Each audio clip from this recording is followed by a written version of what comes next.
This is Nightly Business Report with Tyler Matheson and Susie Garib.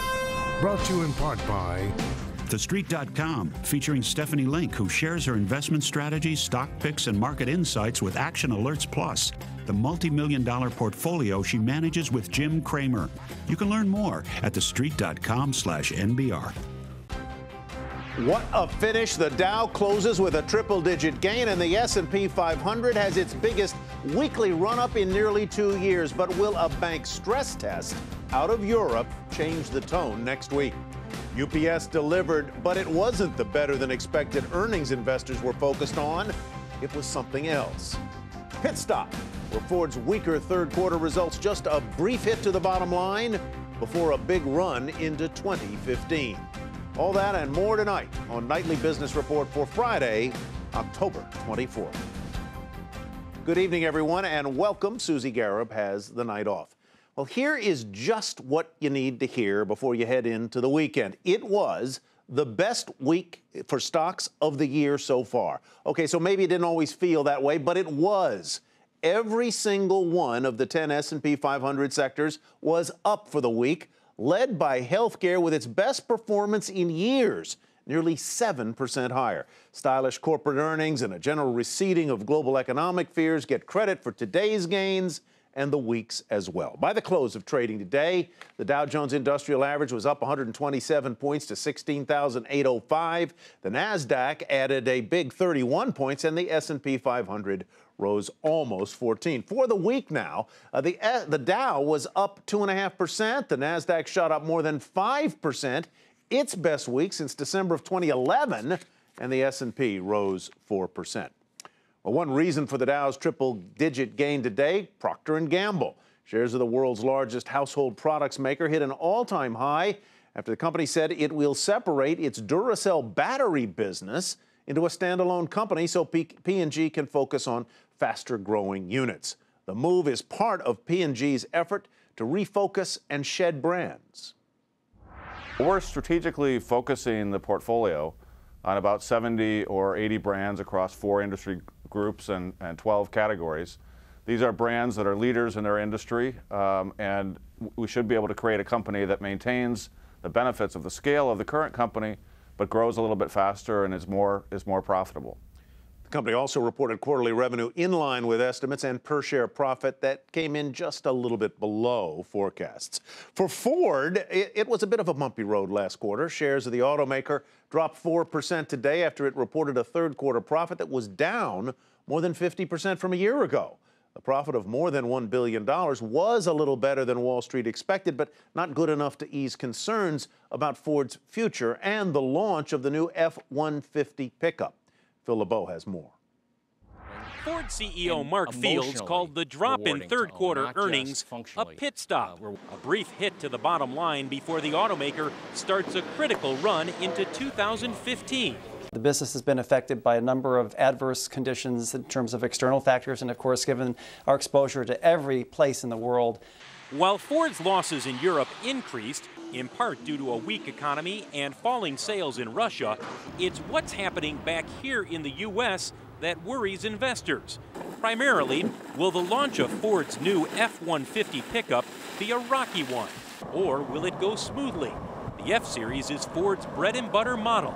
It's estimated the company makes $8,000 to $10,000 in profit off of every F-Series it sells. And last quarter, Ford sold fewer models of the popular pickup. That's the main reason profits stalled in North America. The slowdown in sales is because Ford shut down its Dearborn truck plant for 5 weeks to retool it and get it ready to build the new F-Series, which features lightweight aluminum alloy panels.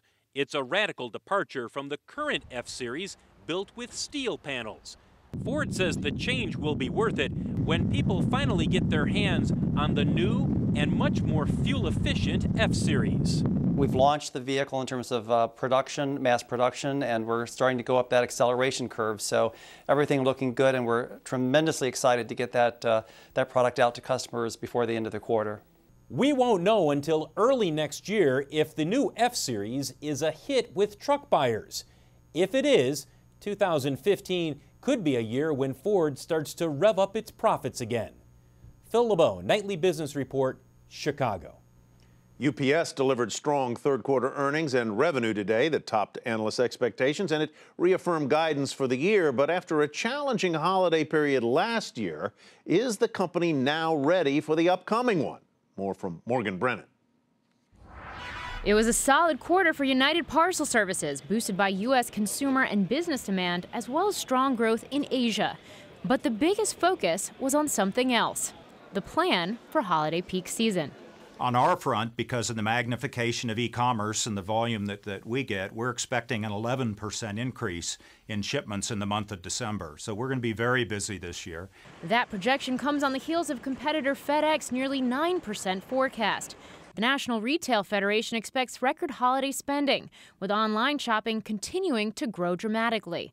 Last week, that puts pressure on the shippers. Last year, an unprecedented 2 million packages missed Christmas after a last-minute spike in online shopping. The mess-up resulted in higher costs, lower earnings, and eroded consumer confidence for none more than UPS, which accounted for 2/3 of those late shipments. But analysts have higher hopes for the company this year. UPS struggled a little bit more last year than FedEx did. It's rare to see this company stumble. That's true. We expect high performance from UPS, and they routinely deliver. In fact, during the third quarter, we saw margins increase to about 13.7%. That compares to about 7% margins at FedEx. So still, UPS is a strong leader. UPS has been prepping for the holidays all year, investing $500 million in capital expenditures to update existing infrastructure, make Black Friday a full operating day, hire 95,000 seasonal workers, and increase capacity with pop-up sorting stations called mobile distribution villages. For its part, FedEx is also hiring more workers, 50,000, and dedicating 90% of its $1.2 billion in fiscal year investments to boosting capacity as well. Both companies say they're working closely with retailers on delivery promotions, and UPS warning it may charge some customers more, even turn down business if there's another surge in late unplanned packages. But the true test will come in December, when it's time to put presents under the Christmas tree. For Nightly Business Report, I'm Morgan Brennan. Amazon shares lost about 8% of their value today, hitting a 52-week low intraday that personally cost CEO Jeff Bezos a couple of $2 billion. The big slide came after the company yesterday reported its largest quarterly loss in 14 years, nearly $500 million. Some Amazon investors are becoming restless as CEO Bezos puts future growth ahead of current profit. But Skip Aylesworth isn't one of them. He's co-portfolio manager of the Hennessy Technology Fund, and he's sticking by Amazon. Skip, welcome back. How much Amazon do you have? What percentage of it is your fund? Well, we don't, by policy, we don't disclose share count, but roughly 4.5% of the fund is in Amazon as we speak today. So 4.5% of the fund, and that stock is down about 20% of the year. You can't be happy. Well, I've seen better days, yes, but I'm still confident that this is a good investment. But why? Because a lot of people have become very critical of Mr. Bezos for investing lots of money in projects like the Fire telephone that just haven't worked. Some of which have, but some of which really haven't. Well, the Fire phone is the predominant reason for this loss this quarter. And again, I believe he's setting us up for having the proverbial good Christmas quarter to come. However, the characteristics of Amazon, first off, Amazon is is the predominant player in internet retail here in America. So it's a major player. It's not a flash-by-night company. It has real sales, it does a real business, and it's established. I think the more important metrics that investors need to consider is that we are seeing continued growth in sales and in gross profits. And this is all being done primarily out of cash flow. All these new projects and spending that he is doing is being done out of cash flow, not from borrowed money, which would be a warning sign if you saw the debt start to increase for the company, but it isn't to date. But the company itself says that sales aren't, in this next quarter, the fourth quarter, aren't going to be as ebullient as a lot of people thought, number one, and expenses keep rising faster in some cases than revenue does. That's not a formula for long-term success. I guess my question is, does Jeff Bezos have too much power at Amazon? Well, that's an interesting question. Certainly hard for me to particularly comment. He is in control, and this is his company, for better or for worse. And like you mentioned at the start, he personally lost a lot of money today, and the question really should be, is he happy or not? And so he is certainly aligned with shareholders, and I would imagine he is working hard to try to grow his personal net worth. Very quickly, Skip, what would it take for you to pair your 4.5% stake, at 4.5% of your fund in Amazon? Well, a couple of things I would look at that would really cause me concern and question things. One, if we started to see the percentage of sales increase go from double digits down to single digits, or even negative in quarter-to-quarter or year-over-year comparisons. And the other is that debt meter. If we started to see the total debt of the company start to significantly increase, that is never a good thing. But right now, I'm comfortable with the investment. All right, Skip, thank you very much. Appreciate you being with us, as we always do. Skip Aylesworth. Well, thank you. You bet. Hennessy Technology Fund. Still ahead, European banks face a critical test this weekend, and global investors will pay close attention to the results. We'll tell you all about it next.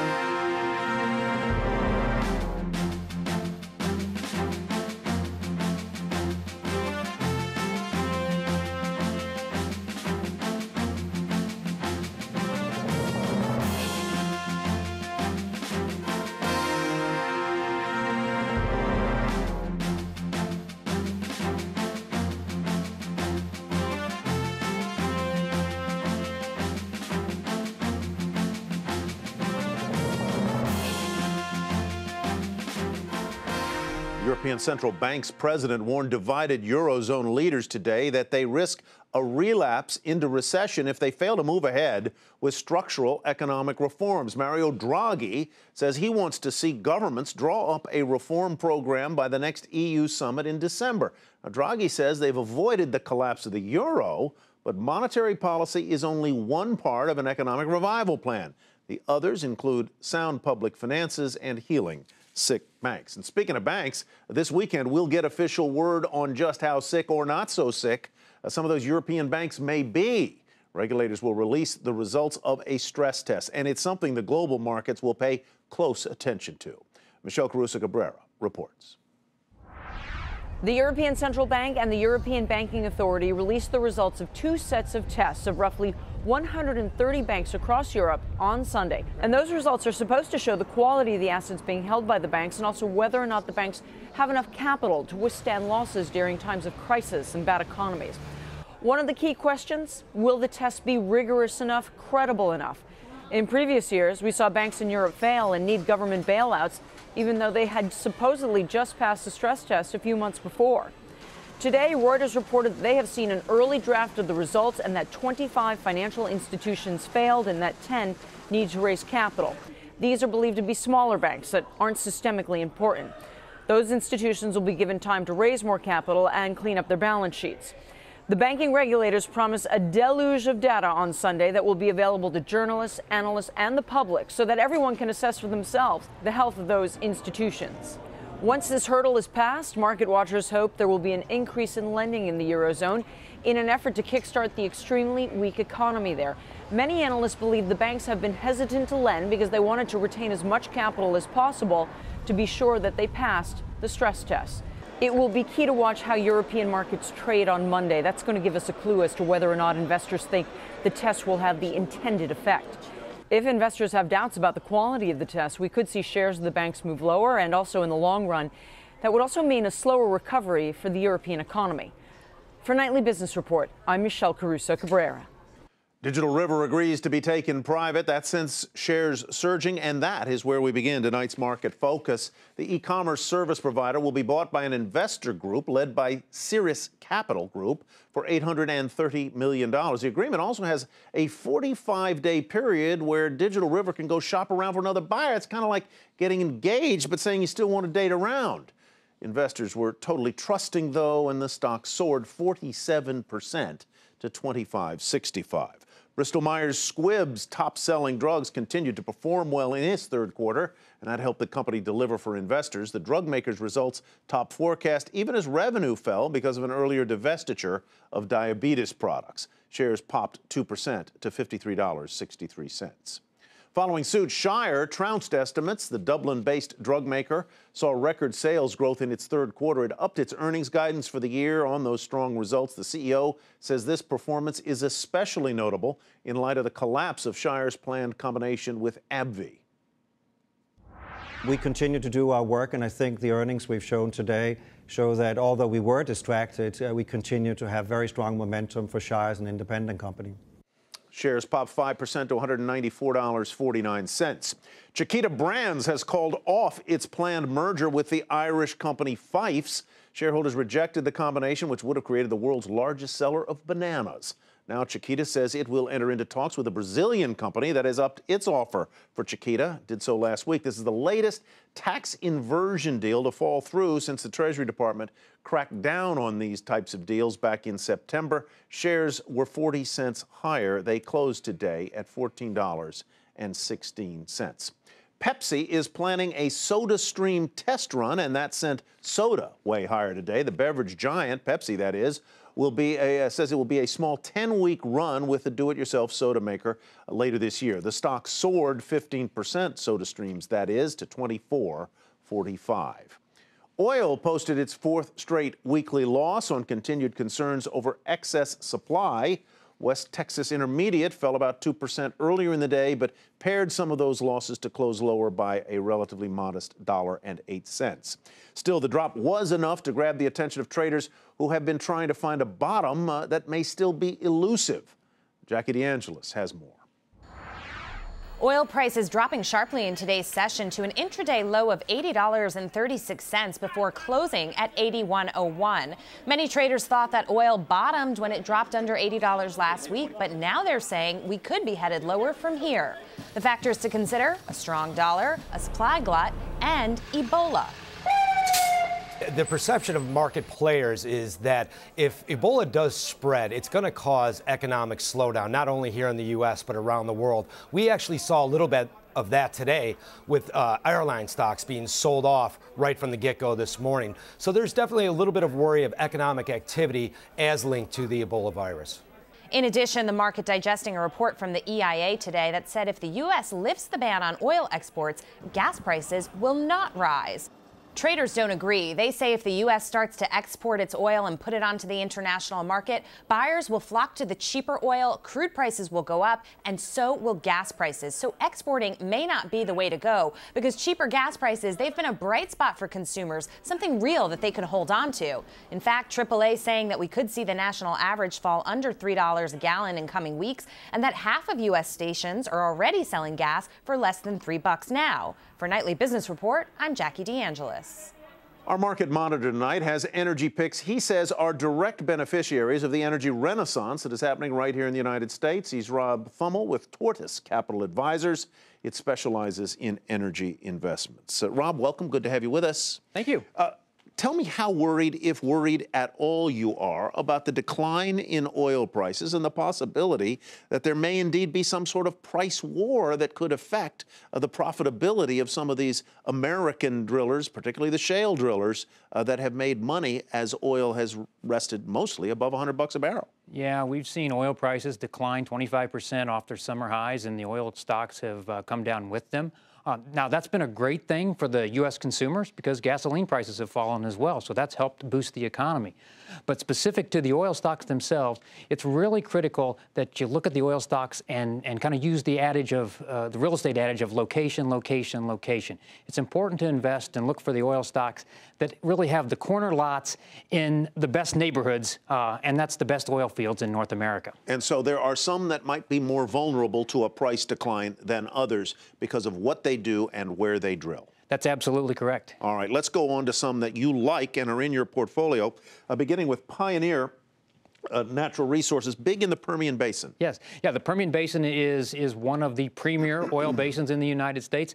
Pioneer has one of the largest acreage positions in the Permian Basin. The things we like about Pioneer is the fact that they have probably decades worth of drilling opportunities. In addition to that, they are on target to double their production by 2018.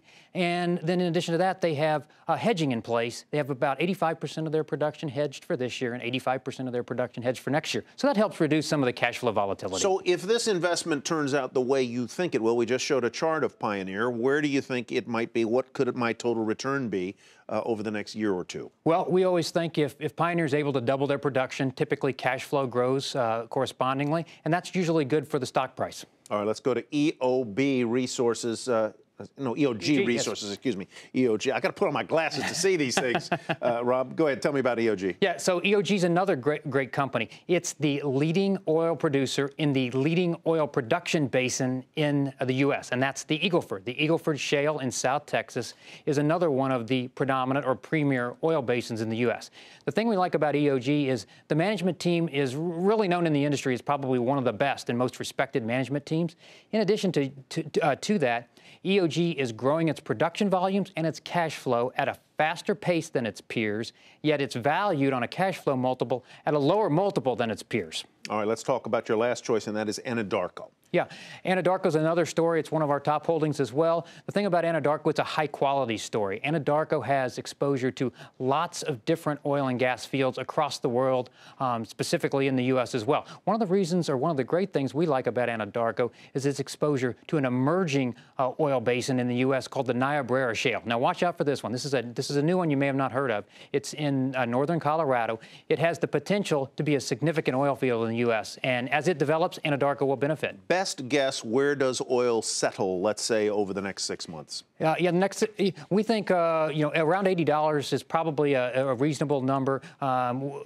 Big picture, the oil and gas sector will continue to grow their production volumes in the right locations as long as oil stays above $80 a barrel. You're a good stock picker. Are you a good baseball picker? I see you are from Kansas City, where you must be rooting for the Royals. I am, absolutely. You know, it's been 30 years since we produced 9 million barrels of oil a day, and it's been 30 years since Kansas City's made the playoffs. That's one way to look at it. Go Royals. All right, well, good. We'll have somebody on from the Giants next week. Okay. Rob, thank you very much. Rob Thummel with Tortoise Capital Advisors. You hope his stocks move like a hare. All right, just ahead, does the rocky stock market have you thinking about the safety of your retirement income? Today, the Treasury Department took some steps that could potentially help future retirees. We'll tell you about it.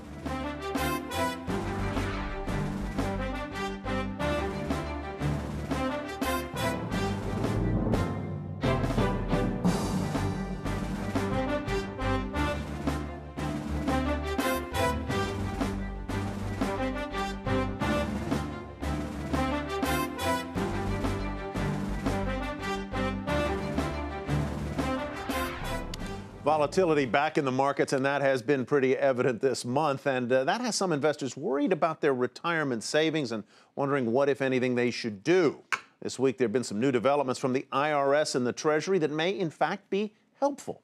Sharon Epperson, who's always helpful, is here to help us make sense of it all. Sharon, what's the best strategy for individuals who are concerned in these volatile markets about their retirement savings? Well, they shouldn't do what Aon Hewitt told us that many 401k investors have done this month, and that is have above average trading in their 401k. This is your long-term investment portfolio, and so you don't want to be trading in and out. But what we've found is on those days when we've seen a big market dip, a big dip in the S&P 500, a lot of folks have actually traded out of their 401k, out of equities, and gone into fixed income, exactly the opposite of what you want to do for long-term growth. Let's talk about something that the Treasury Department has done just today, basically, and that is sort of liberalized rules, I guess is a way to put it, regarding one kind of investment that you could put into your portfolio to stabilize it. One of the things that people are so concerned about, every study shows this, they're afraid of outliving their retirement savings. So annuities that offer a guaranteed stream of income is something that a lot of folks want. Now the Treasury Department is saying, hey,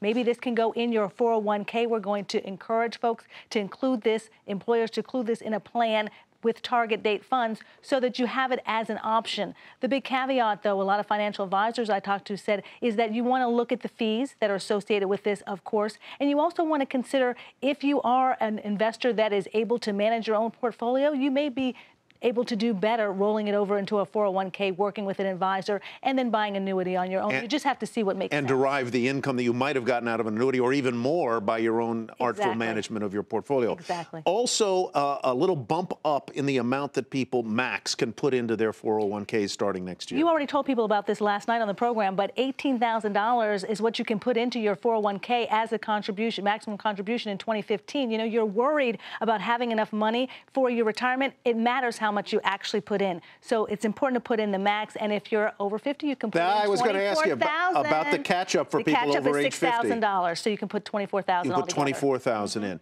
Oh, bottom line here, in light of the fears, the Treasury actions, what bottom line should people be doing with their retirement savings? Bottom line is now the time not to panic, but to reassess where you are. If you're afraid of the risk that we've seen, whether it's Ebola, whether it's shooting in Canada, things that help you not sleep at night, you need to reassess and make sure your portfolio is rebalanced and that it's reallocated so that you can and so that you can reach your retirement goals, Tyler. Sharon, thanks very much. Sure. Have a great weekend. Sharon Epperson. Finally tonight, folks, which universities produce the most billionaires? According to this year's WealthX and UBS Billionaire Census Report, most of them are right here in the U.S. Ivy League names do dominate the list. What's number one? University of Pennsylvania, followed by Harvard, Yale, the University of Southern California, and Princeton. Two overseas universities made the top 10, India's University of Mumbai and the London School of Economics. And that'll do it for Nightly Business Report for tonight. Thanks for watching. I'm Tyler Matheson. Have a great weekend, everybody. We'll see you Monday. Nightly Business Report has been brought to you in part by TheStreet.com, featuring Stephanie Link, who shares her investment strategies, stock picks, and market insights with Action Alerts Plus, the multi-million-dollar portfolio she manages with Jim Cramer. You can learn more at TheStreet.com/NBR.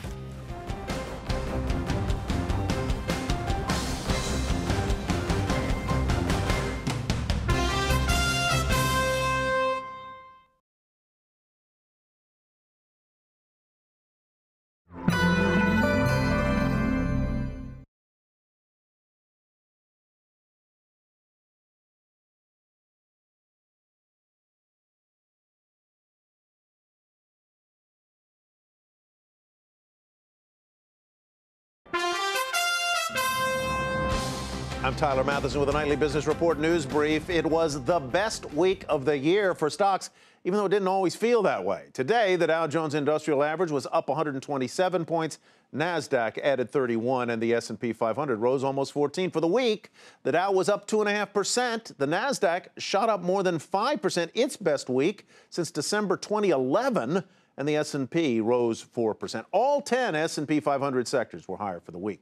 Shares of the world's largest household products maker, Procter & Gamble, all-time high after saying it will spin off its Duracell battery business into a separate company to focus on faster-growing units. And sales of new homes were essentially flat in September, but they still did hit a 6-year high. Be sure to tune in to Nightly Business Report right here on your public television station.